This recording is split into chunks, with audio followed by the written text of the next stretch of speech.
Battleship Missouri has a special place in history. She is the ship that World War II ended on September 2nd, 1945 in Tokyo Bay. The Missouri was built in the midst of World War II, and she was launched towards the tail end of that conflict. So when she was launched, she did serve exclusively in the Pacific Theater in the battles of Iwo Jima and Okinawa. The ship also bombarded mainland Japan, which a lot of folks don't know about. On September 2nd, 1945, Battleship Missouri was anchored in Tokyo Bay to accept a formal surrender of the Empire of Japan to end World War II. The ship was bristling with staff from the Allied representatives who were sent to sign the documents on behalf of their respective countries. A Japanese delegation sent to represent the Emperor boarded the ship just before 9:00 a.m. and assembled on our surrender deck. The ceremony commenced at 9:02 a.m. and was presided over by our Supreme Allied Commander, General Douglas MacArthur. He gave a brief opening speech where he said, "We are gathered here, representatives of the major warring powers, to conclude a solemn agreement whereby peace may be restored. The issues involving divergent ideals and ideologies have been settled on the battlefields of the world and are hence no longer for our discussion or debate."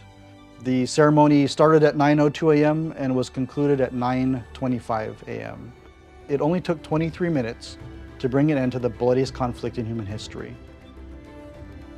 It's important for the USS Missouri to be here in Pearl Harbor because she forms the bookends of World War II for the United States. The USS Arizona Memorial represents December 7th, 1941, the attack on Pearl Harbor and our entrance into the war, and the decks of the Battleship Missouri on September 2nd, 1945 in Tokyo Bay when that war came to an end.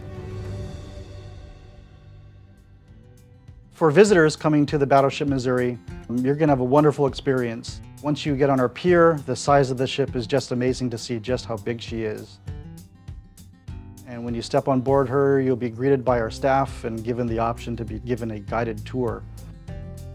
So on the Missouri, over here on the bow is one of our great vantage points. From here you can see the big guns of the ship in addition to the ship's superstructure. These 16-inch guns are the largest guns ever fielded on any U.S. Navy vessel. Our guests can also look forward and they can get some great photos of the USS Arizona Memorial just off the Missouri's bow. So down in second deck, our guests can see a slice of life for our sailors. They can see where they ate, where they slept, and also some of their workspaces. But we also have a variety of rotating and permanent exhibits with artifacts on display from the ship's history. The USS Missouri is a floating city, basically. So anything you would expect to be in a city of about 3,000 people we had on board. Snack bars, cafeterias. So when visitors come to visit the Battleship Missouri, in addition to seeing the ship, we also have other amenities. We have food service on our pier, in addition to a gift shop with some really great souvenirs of the Mighty Mo. The Battleship Missouri Memorial is a nonprofit organization, and our nonprofit's mission is for the long-term restoration and preservation of the ship. And we are also in charge of making sure this ship is presented as a fitting memorial so that we can tell the ship's story and place in history to our guests. The proceeds of your admissions and any donations that we receive are invested back into the ship so we can preserve her for future generations.